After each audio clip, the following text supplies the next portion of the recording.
The Power to Control Your Mind. Introduction. This document posits the mind as a complex and dynamic system, the functioning of which is frequently characterized by a state of internal disorganization. The individual, in this context, may be conceptualized as an administrative authority lacking executive control.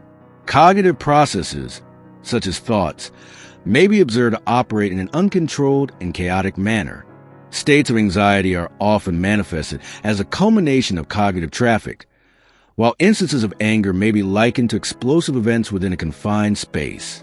Despite the mind's inherent potential, its perpetual state of internal tumult has been found to preclude the individual from experiencing a state of genuine contentment or effective functionality. The current psychological condition of a significant portion of the populace is marked by an uninterrupted flow of mental noise, encompassing repetitive recollections of past errors and speculative apprehensions regarding future events.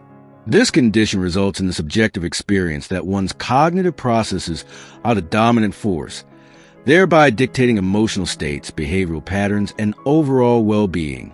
Individuals may be observed to react impulsively, to be unduly influenced by emotional states, and to become entrenched in cyclical patterns of stress and negativity. It is a central thesis of this work that this condition is not a fixed or immutable state. The publication entitled The Power to Control Your Mind does not advocate for the attainment of a state of mindlessness.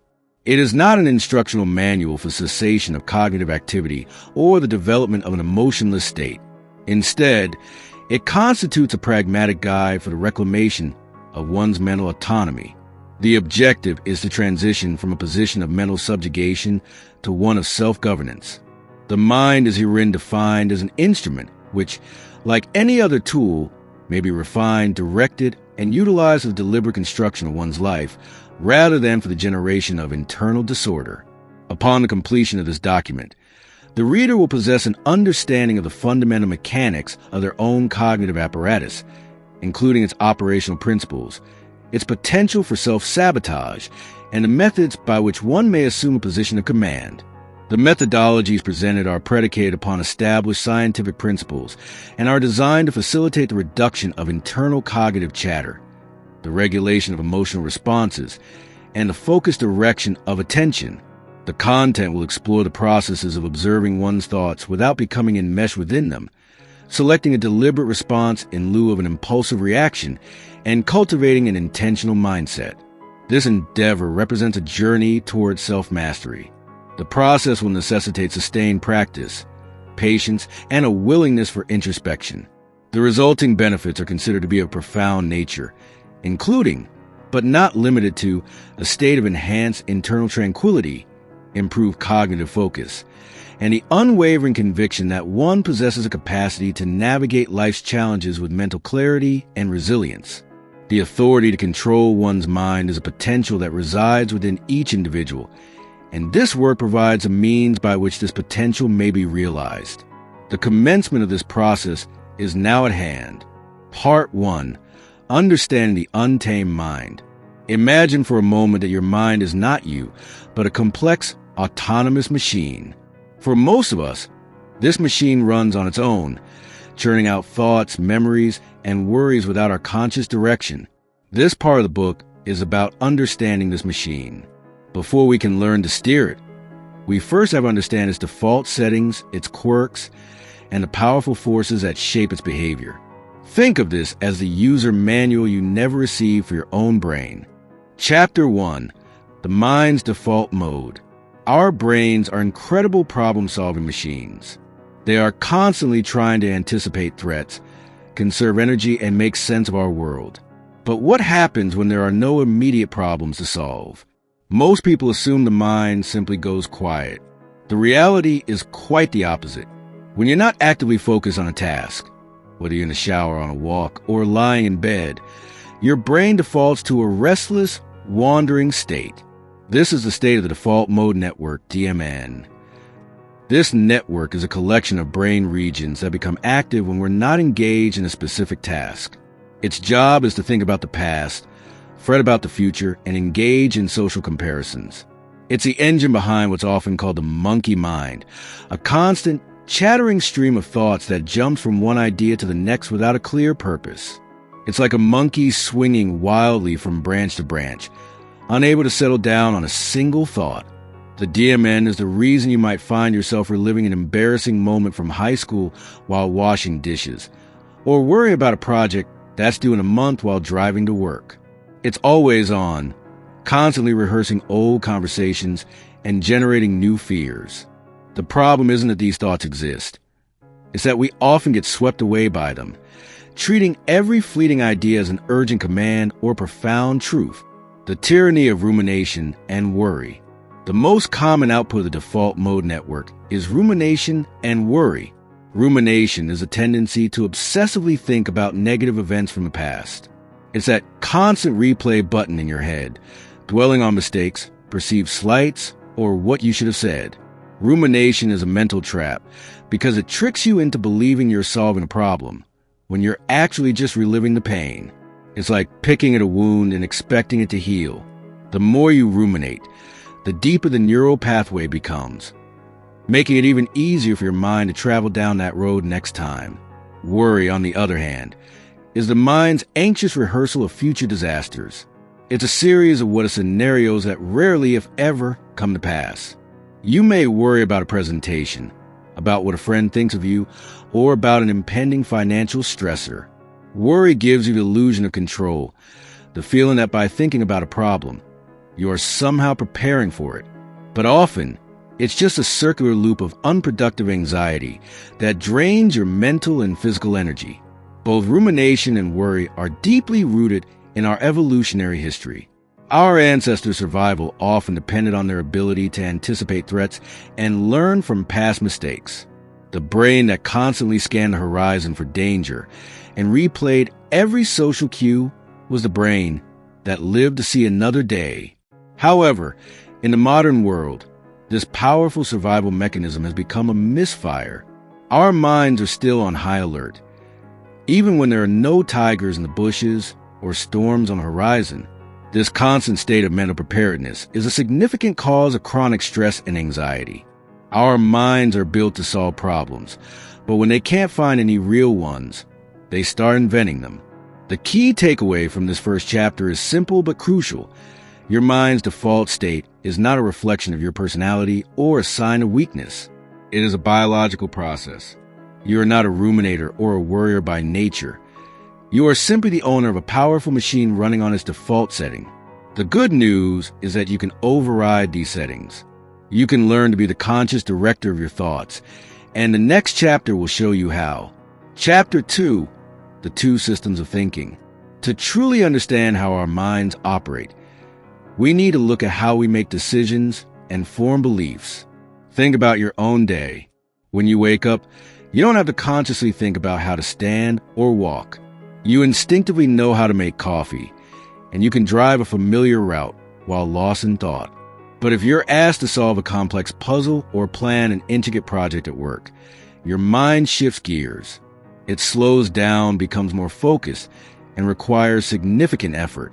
Psychologist Daniel Kahneman, in his groundbreaking book Thinking, Fast and Slow, popularized the idea that our brains operate on two distinct systems. System 1 is your mind's fast, automatic, and emotional pilot. This is a part of your brain that works without you needing to think about it. It's a genius at pattern recognition and quick judgments. System 1 is responsible for the instant feeling of trust you get when meeting someone new, the way you immediately know the answer to 2 plus 2, and your gut reaction when a car suddenly swerves in front of you. It's the engine of intuition and impulse, and it relies on mental shortcuts and ingrained biases to make thousands of decisions a day with incredible efficiency. The downside of this speed is that System 1 is prone to errors and biases. It works so fast that it often jumps to conclusions, filling the gaps with assumptions instead of facts. For example, System 1 is where confirmation bias lives, the tendency to search for, interpret, and favor information that confirms our pre-existing beliefs. It's also where emotional reasoning takes place, making us believe something is true simply because it feels true. System 2 is your mind's slow, deliberate, and logical commander. This system is what we typically associate with thinking. It's the part of your mind that solves a complex algebra problem, carefully weighs the pros and cons of a job offer, or works through a difficult moral dilemma. System 2 is methodical and requires effort. When you're learning a new skill, like driving a stick-shift car or playing a musical instrument, you're almost exclusively using System 2. Because System 2 is so taxing, our brains are hardwired to use it as little as possible. This is where the trap lies. We often believe we are making logical, well-thought-out decisions, but in reality, our fast-acting System 1 has already made the call, and System 2 simply provides a justification after the fact. We rationalize a purchase we made on a whim, or defend an emotional outburst with fabricated logic. The goal of gaining mental control is not to eliminate System 1, which would be impossible and undesirable, but to learn to recognize when it is in control and to intentionally engage System 2 when it matters most. The techniques we will explore in the coming chapters are designed to do exactly that. They will help you create a mental pause, a small but powerful gap in time and space between a stimulus and your reaction. This pause is a critical moment when you can choose to override the fast, automatic instincts of System 1 and consciously engage the deliberate, logical power of System 2.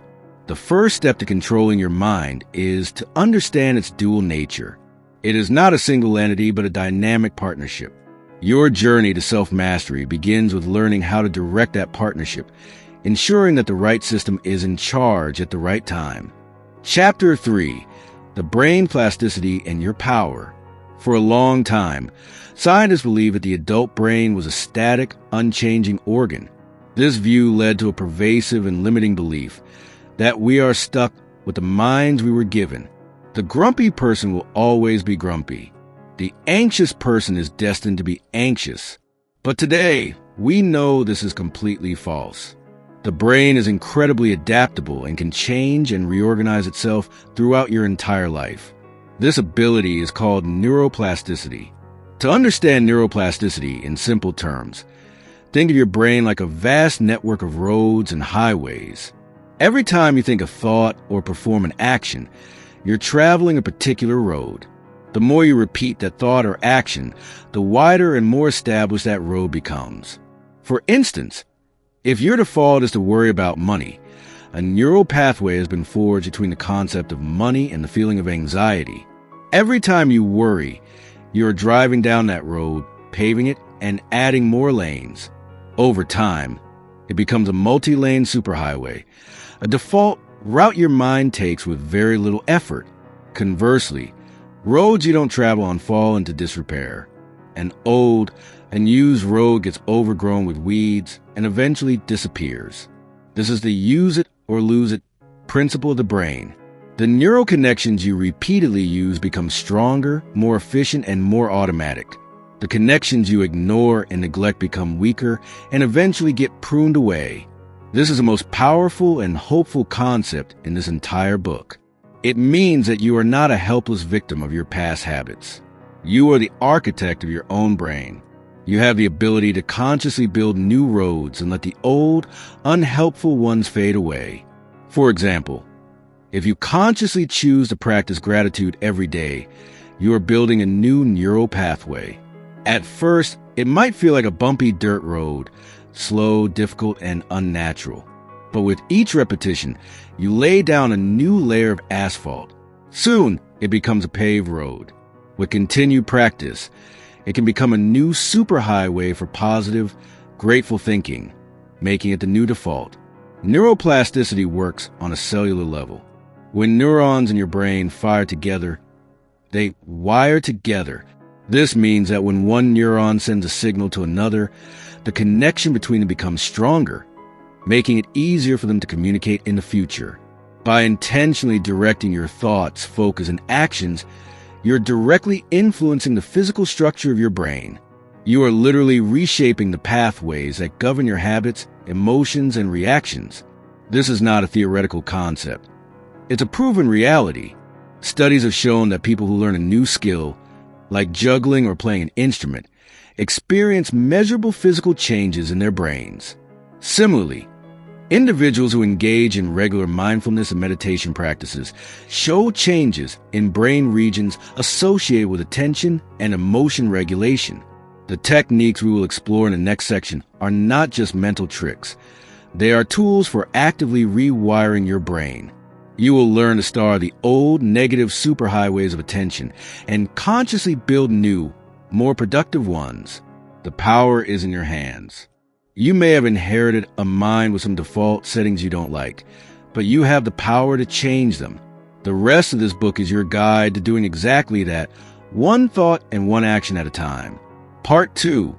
The Core Principles of Mental Control. The preceding discourse has established a conceptual framework for the understanding of cognitive function and its unregulated tendencies. This section shall now transition from a theoretical exposition to a procedural methodology, delineating the fundamental techniques prerequisite for the acquisition of self-regulatory control over the human mind. The principles herein are considered foundational skills, the mastery of which is requisite before their application to specific cognitive challenges. It is posited that these principles facilitate a fundamental reorientation of the individual's relationship with their internal cognitive processes, thereby enabling the individual to operate as a deliberate director of their subjective inner world rather than as a passive recipient of its contents. Chapter 4. The Power of Observation, Mindfulness. Prior to the exercise of cognitive control, it is a fundamental prerequisite to cultivate an awareness of one's mental state. The majority of human cognitive processes and behavior responses occur through an automated, unconscious modality. Instances such as a subjective state of anger or a sensation of anxiety are not infrequently experienced as direct manifestations of one's being, rather than as transient phenomena. The initial and most critical action for the achievement of mental self-regulation is the establishment of a psychological distance from one's own thoughts. This is the practice of mindfulness. Mindfulness, in its most elementary definition, is the non-judgmental awareness of the present moment. This is in direct contradiction to the common misconception that it involves the eradication of all thought, an objective which is considered unattainable. Instead, the practice entails the cultivation of the capacity to observe one's thoughts and emotional states as they emerge, without becoming immersed within their content. The individual adopts a perspective analogous to that of a scientific observer in a laboratory, merely documenting observations without the inclusion of personal judgment or the desire for modification. This methodology establishes a critical psychological separation between the individual, who serves as the observer, and the mind, which functions as the cognitive instrument. The process of observation is the foundational step for the acquisition of knowledge concerning the subject's own internal cognitive landscape. Methodologies for mindful awareness. The following methodologies or protocols are posited as elementary exercises for the commencement of a mindfulness practice. They've been formulated to be of a brief duration and are capable of being executed in any location, thereby serving to disrupt the habitual, automated cycle and facilitate a return to the present moment. The 5 Senses Walk Protocol. This is an efficacious exercise that may be performed during perambulation or even a brief stroll within a confined space. The objective is to deliberately and consciously engage each of the 5 sensory modalities, one at a time. This process serves to redirect attentional focus from internal cognitive processes to the external, physical reality of one's surroundings. Visual perception. Direct attention to an object that is typically overlooked. Note the intricate pattern of a leaf or the specific chromatic shade of green in the vegetation. Observe the subtle fissures in the surface or the manner in which ambient light is reflected. The objective is to perceive these elements as pure visual data without assigning a categorical label to them. Auditory perception. Direct focus to the various auditory stimuli in the environment. Attend to the distant hum of a vehicle, the vocalizations of avifauna, the rustling of foliage, or the sound of one's own footsteps. Listen for the distinct strata of sound without constructing a narrative or assigning a meaning. Olfactory perception. Perform a deep inhalation and identify any scents present in the atmosphere. Note the aroma of precipitation, freshly cut vegetation, or the fragrance of a nearby bakery. Be cognizant of how the scent profile may undergo modification as a result of a change in location. Tactile perception. Direct attention to the physical sensations upon the skin. Note the thermal sensations of solar warmth, the coolness of a breeze, or the tactile characteristics of clothing. Be aware of the sensation of the ground beneath one's feet and the gravitational force exerted upon the body. Gustatory perception. If ingesting food or drink, consciously savor a single morsel or sip. Note all flavors, textures, and temperatures. Attend to the experience of mastication and deglutition rather than engaging in a state of mindless consumption. Breath awareness protocol. This is the most widely adopted and efficacious mindfulness exercise. The breath is consistently present, thereby constituting a perfect anchor to the present moment. The act of concentrating upon one's breath serves to calm the nervous system through the stimulation of the vagus nerve, a major cranial nerve that plays a pivotal role in the body's parasympathetic rest and digest response. Secure a comfortable position, either seated upon the floor or in a chair. Gently close the eyes or merely soften the gaze. Direct attention to the breath and observe its natural rhythm. No attempt should be made to alter it. The objective is solely observation. Pay meticulous attention to the physical sensations, the cool air entering the nasal passages upon inhalation, the slight elevation and descent of the thorax or abdomen, and the warm air exiting the body upon exhalation. When the mind inevitably wanders, a natural occurrence, simply acknowledge the diversion of thought and gently redirect one's attention back to the breath. The action of returning is, in itself, the core of the practice. Journaling as a tool. Journaling is not exclusively a form of narrative record-keeping. It can also function as a potent mindfulness tool. The practice of externalizing one's cognitive processes onto a written medium permits a detached, objective view of the mental activity. This creates a psychological separation, allowing the thoughts to be viewed from a distance, akin to a script upon a page. Through this method, an individual may begin to discern recurring patterns, anxieties, and thematic elements that were previously unobserved due to internal preoccupation. Chapter 5. Detachment. Watching thoughts like clouds. Mindfulness provides initial awareness. Detachment provides a subsequent freedom. Once the capacity to observe one's thoughts has been established, the succeeding step involves the recognition that these thoughts do not constitute an intrinsic part of one's being. This is a conceptual distinction between the observer's self and the thinking self. The thinking self is the incessant, subjective narrative consisting of thoughts, opinions, and judgments. It is the noisy occupant within the vehicle of consciousness. The observer self is the quiescent operator, whose function is merely to witness the ongoing stream of consciousness. The objective is not to silence the occupant, but rather to cease the identification with the occupant. A metaphorical representation of this concept is the observation of one's thoughts as clouds passing in the sky. Some may appear dark and tempestuous, while others are light and ethereal. Some may assume the form of a familiar visage, while others resemble a passing animal. An individual would never perceive a cloud and state, "I am that cloud." Similarly, one's thoughts drift into and out of awareness, but they are not an immutable component of one's identity. A procedural protocol for reframing negative self-talk. This principle is most efficacious when applied to negative internal narratives, which are frequently a source of considerable psychological distress. Thoughts such as, "I am a failure" or "I am not adequate" are not factual statements. They are merely cognitive constructs. The application of detachment enables the reframing of these narratives, thereby neutralizing their potency.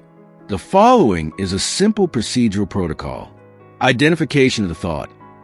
Intercept a negative thought as it emerges, such as, "I am a failure," following a minor error. Acknowledgement of the thought. Rather than becoming overwhelmed, acknowledge the thought by internally stating, "I am currently experiencing the thought that I am a failure." This simple declarative statement is a powerful act of separation, reclassifying a thought from a component of one's identity to an object of observation.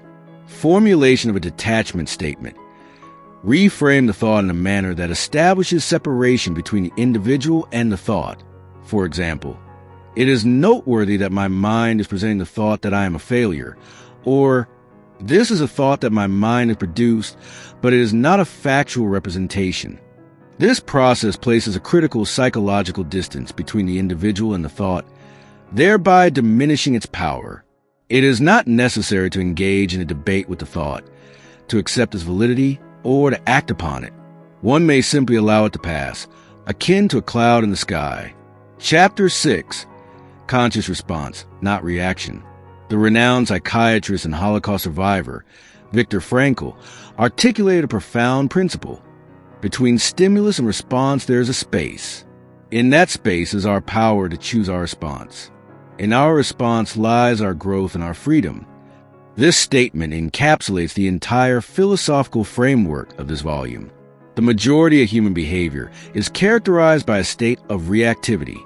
A verbal slight from a colleague elicits an immediate, unthinking response of anger. The onset of an alarm clock triggers an automated reflex to postpone its function. Conscious control is defined by the cultivation of this space. Practical steps for the creation of a pause. The objective is to interrupt the automated cognitive loop of System 1 and to engage the deliberate faculties of System 2. The STOP, Tactical Intervention Protocol. This is a rapid, insighted technique that may be employed during any moment of heightened emotional arousal. S. Stop. Cease all current actions or verbal communication. Freeze for a brief temporal interval. T. Take a breath. Execute a slow, deep, conscious inhalation. This action transmits a signal to the nervous system to achieve a state of calm and provides a moment of cognitive clarity. O. Observe. Conduct an assessment of internal bodily sensations, thoughts, and impulses. Observe these phenomena without the inclusion of judgment. P. Proceed. Following this moment of observation, the individual is endowed with the agency to select their response. The action is no longer based upon instinct, but is a deliberate choice. The 5-second temporal disruption mechanism. When an individual experiences the impulse to react, whether it be to utter a hostile remark, to transmit an emotionally charged electronic message, or to engage in procrastination, a countdown of 5 should be initiated prior to execution. The simple act of counting serves to disrupt the automated chain of command from impulse to action. This temporal interval is frequently sufficient for System 2 to activate and present a more rational and thoughtful alternative. Chapter 7. The Art of Focus and Attention. An unregulated mind is a mind characterized by a state of cognitive fragmentation. In a contemporary environment, human attention is in a constant state of siege from digital notifications, social media platforms, and myriad digital distractions. The achievement of true mental control is not merely the management of negative thoughts. It is a deliberate direction of one's attentional resources toward a desired locus. This capacity constitutes a skill, and like all skills, it may be strengthened through consistent practice. The fallacy of multitasking. For a considerable duration, the capacity to multitask was lauded as an indicator of heightened efficiency. However, the reality is that multitasking is a fallacy. The activity colloquially referred to as multitasking is more accurately termed task switching, a process which is profoundly inefficient. The human brain does not execute multiple tasks concurrently. Rather, it rapidly oscillates its attention between tasks. Each oscillation incurs a cognitive cost, necessitating the re-engagement with a new task, the recall of its prior state, and the disengagement from the context of the preceding task.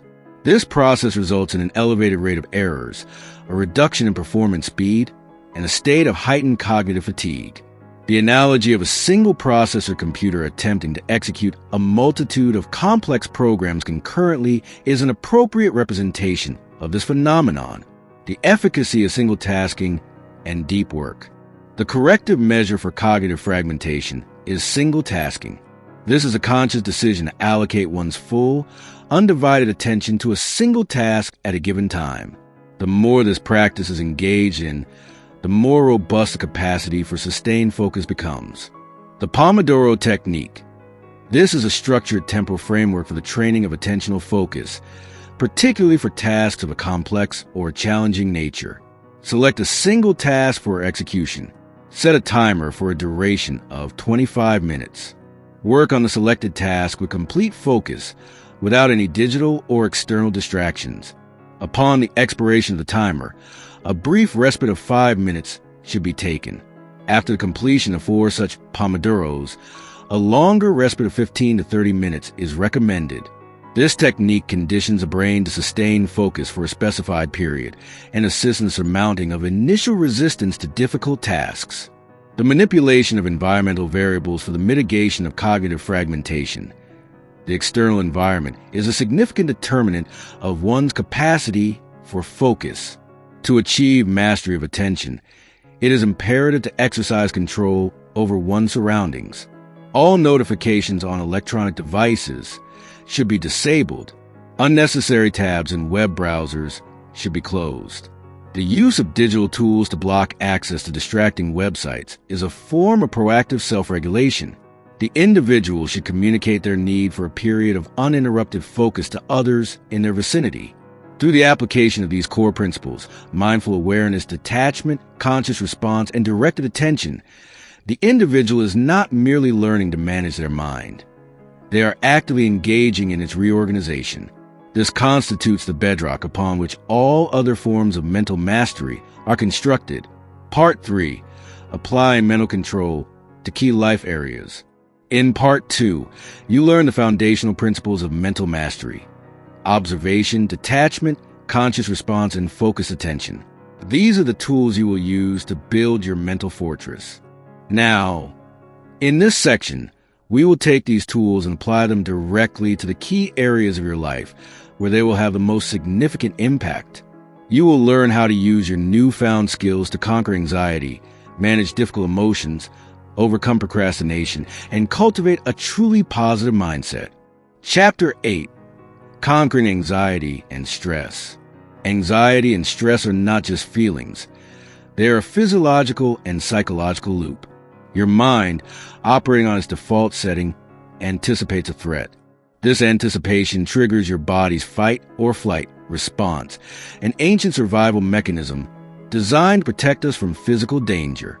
Licensed by Google, the sympathetic nervous system goes into overdrive, releasing stress hormones like cortisol and adrenaline. Your heart rate increases, your breathing becomes shallow, your muscles tense, and blood is diverted from non-essential functions like digestion to your limbs, preparing you to either fight the threat or run from it. This physical reaction then sends a signal back to your brain, confirming that you are, in fact, in danger, which makes your mind generate even more anxious thoughts. This is the mind's fear factory, and it operates on a feedback loop that can be difficult to break. This loop is fueled by a process called catastrophizing, where your mind takes a single negative thought or event and spins it into a worst-case scenario. For example, a minor mistake at work becomes a fear of being fired, which then becomes a fear of financial ruin, and so on. This isn't a conscious, logical process. It's a powerful, automatic reaction driven by the amygdala, the brain's alarm center. Your prefrontal cortex, the home of your logical system 2 thinking, gets hijacked by the noise, leaving you feeling helpless. Techniques for disrupting the loop. Fortunately, you now have the tools to intervene.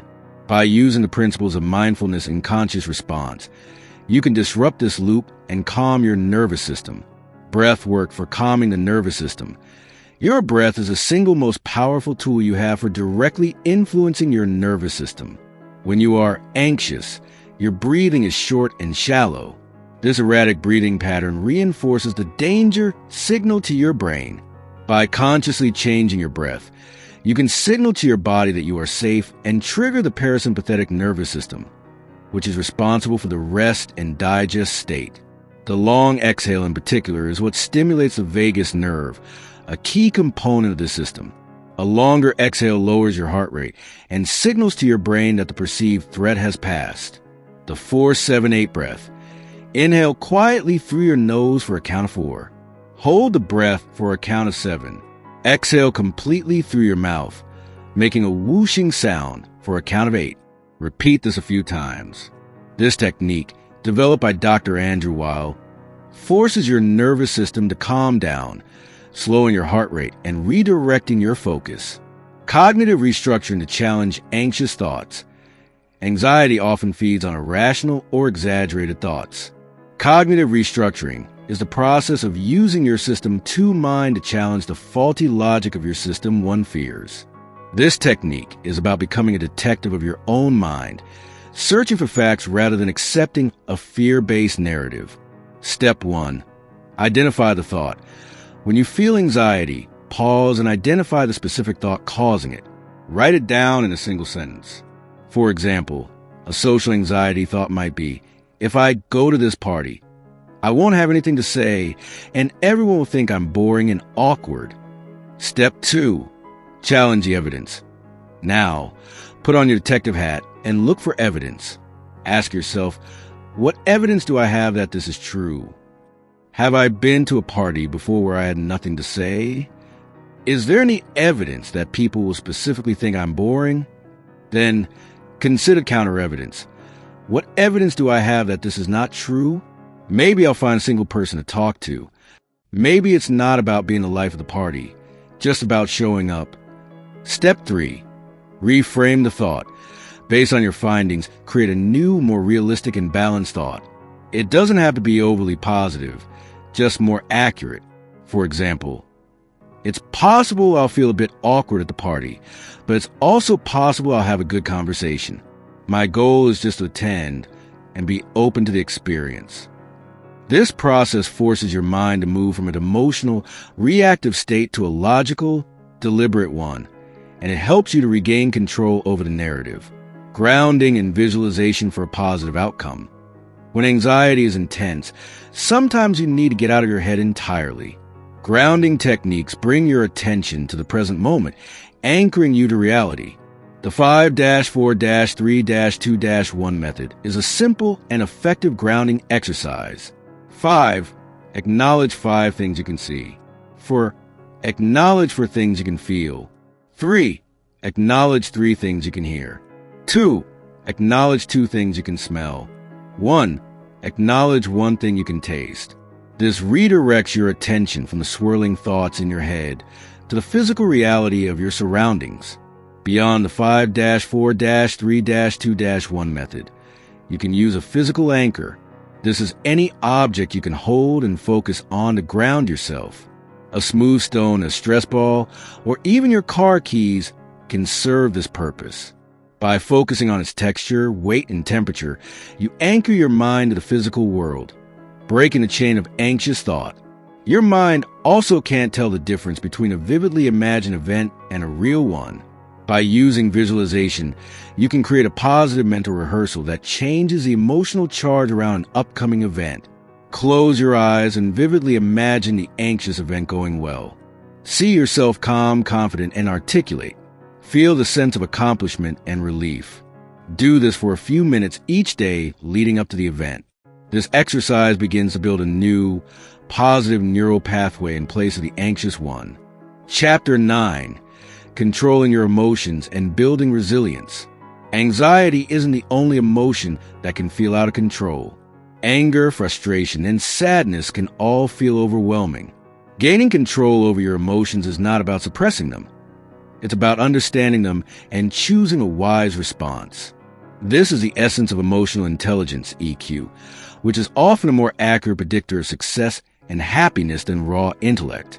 EQ is a combination of 2 key skills: understanding and managing your own emotions, and understanding and influencing the emotions of others. Managing anger and frustration. Anger is a powerful, primal emotion. It's an indicator that a boundary has been crossed or a need is not being met.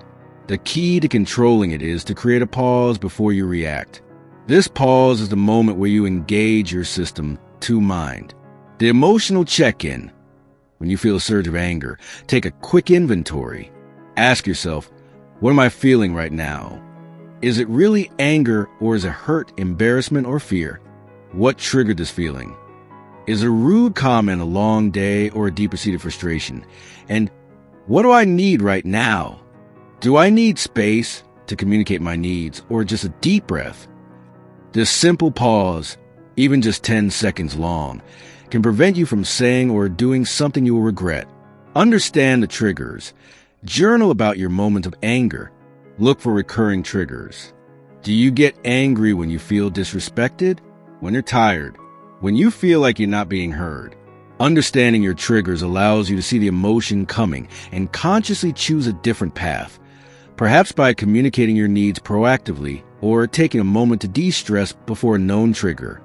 Building resilience, a positive inner narrative. Resilience is the ability to bounce back from setbacks. It is built not by avoiding hardship, but by changing your internal narrative about it. The way you talk to yourself in moments of failure or disappointment is the most important factor in your recovery. The power of gratitude. Gratitude is a muscle. By practicing it daily, you train your mind to look for the good in your life, even amidst difficulty.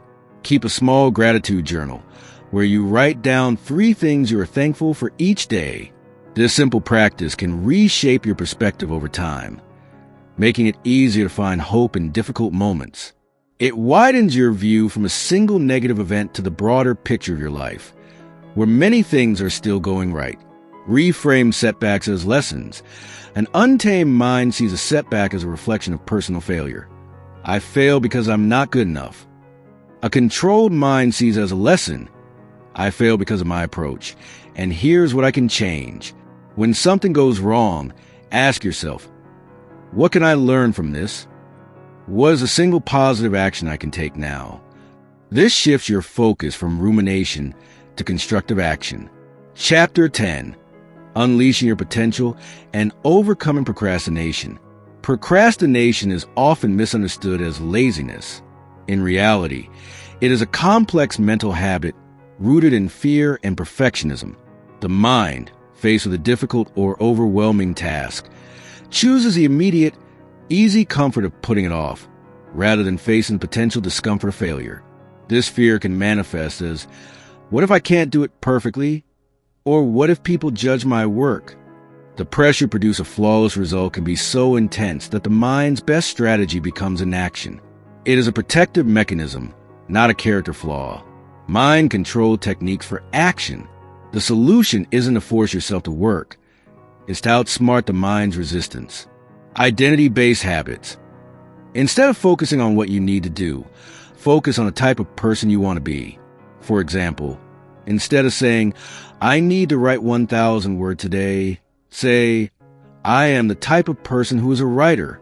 Writers show up every day to do the work. This frames your actions not as a chore, but as a confirmation of your identity, making it easier for your mind to get on board. A person who wants to be healthy might say, I am a person who enjoys exercise, not I have to go to the gym. Break down tasks into tiny steps. The mind gets overwhelmed by big, ambitious goals. It sees a massive project and defaults to procrastination.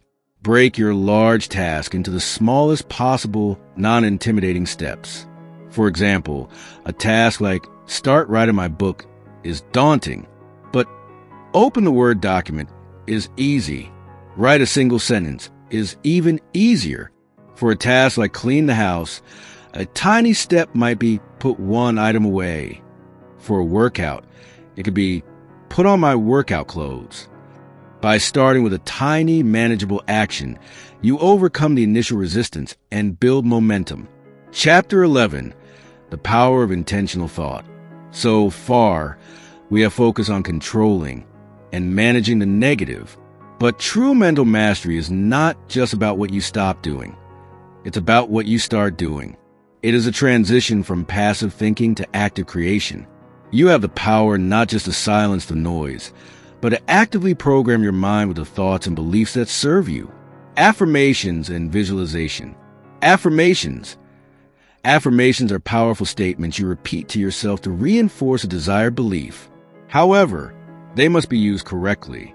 Simply saying, I am rich, when you're struggling with money will feel unbelievable and your mind will reject it. The key is to make the affirmations believable and present tense. The language of believable affirmations. Your affirmations should feel true, even if they aren't your full reality yet. Instead of "I am wealthy," try a process-oriented affirmation like, "I am a resourceful and hardworking person who creates value for others," or "I am on the path to financial freedom, and I'm learning every day."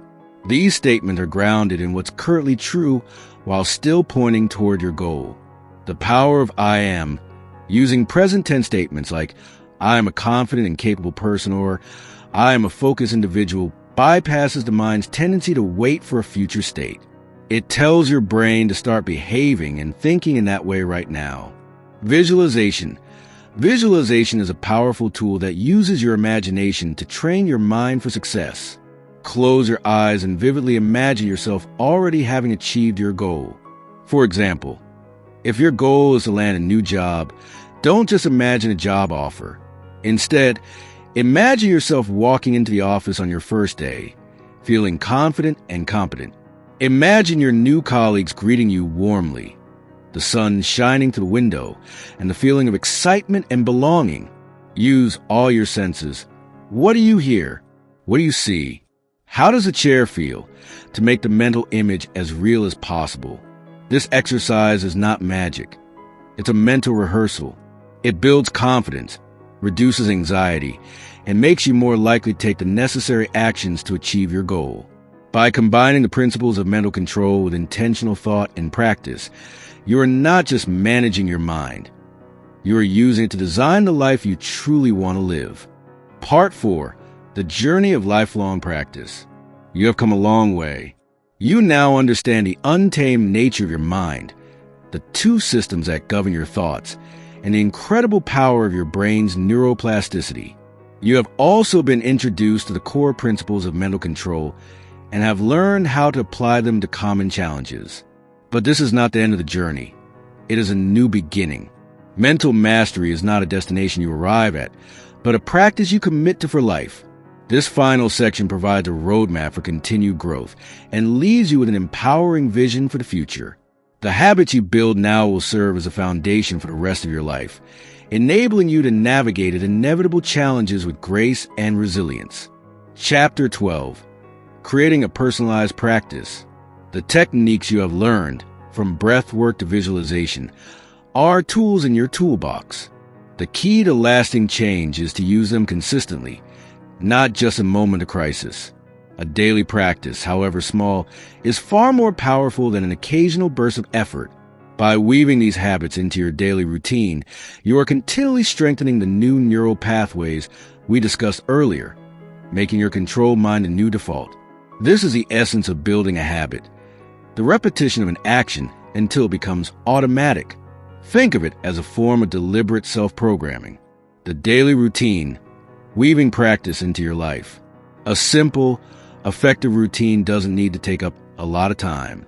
The most important thing is consistency, even if it's just for a few minutes. Here is an example you can adapt to fit your own life. Morning routine, 5 to 10 minutes. Mindful moment. Before you check your phone, sit for 3 to 5 minutes and focus on your breath. Use this time to simply observe the sensations in your body and the thoughts that are already starting to swirl. Don't judge them, just watch them pass. This practice, often called meditation, is not about emptying your mind. It's about training your mind to be present. You are building the muscle of attention, which will serve you all day long. As thoughts inevitably arise, simply acknowledge them without getting involved and gently redirect your focus back to the feeling of the air entering and leaving your lungs. Set an intention. As you get ready for the day, consciously set an intention. Instead of letting the day happen to you, decide how you will approach it. For example, today, I will be patient with my colleagues, or today, I will focus on one task at a time and resist the urge to multitask. Write this intention down or repeat it silently to yourself. This proactive step puts you in the driver's seat of your day, rather than reacting to whatever comes your way. Gratitude practice. As you eat breakfast or drink your morning coffee, mentally list 3 things you are grateful for. This simple act primes your brain for positivity before you even start the day. Research has shown that a consistent gratitude practice can literally change your brain structure over time, making you more naturally inclined to notice and appreciate the good things in your life. Try to choose specific things, not just my family, but the way my child smiled at me this morning or the warmth of this coffee in my hands. Evening routine, 5 minutes. Review and reframe. At the end of the day, take a moment to reflect. Review your day and, if any moment of difficulty or frustration arose, reframe them as lessons. This is a crucial step to prevent rumination. Ask yourself, what did I learn today? What could I have done differently? What worked well? This exercise transforms setbacks from sources of stress into valuable data for personal growth. It helps you see yourself as a student of your own life, rather than a victim of circumstance. Troubleshooting common challenges. Committing to a new practice isn't always easy. Here are some common roadblocks and how to overcome them. I can't stop thinking. This is the most common frustration with mindfulness. Remember, the goal isn't to stop thinking. The practice is in the act of gently bringing your attention back to your anchor, like your breath. Every time your mind wanders, think of each time your mind wanders, and you bring it back as a successful repetition. You are building a mental muscle. The point isn't to win the battle against your thoughts, but to observe them without attachment, recognizing them as just passing phenomena. You are the observer, not the thought. I don't have time. This is often a mental barrier, not a real one. You could be mindful while doing anything. A 5-minute breath awareness exercise on your commute, a mindful walk to the bathroom at work, or a moment of mindful eating during your lunch break are all opportunities. The key is to start small. A 1-minute mindful pause is a powerful act of self-care and a signal to your mind that you are serious about this practice.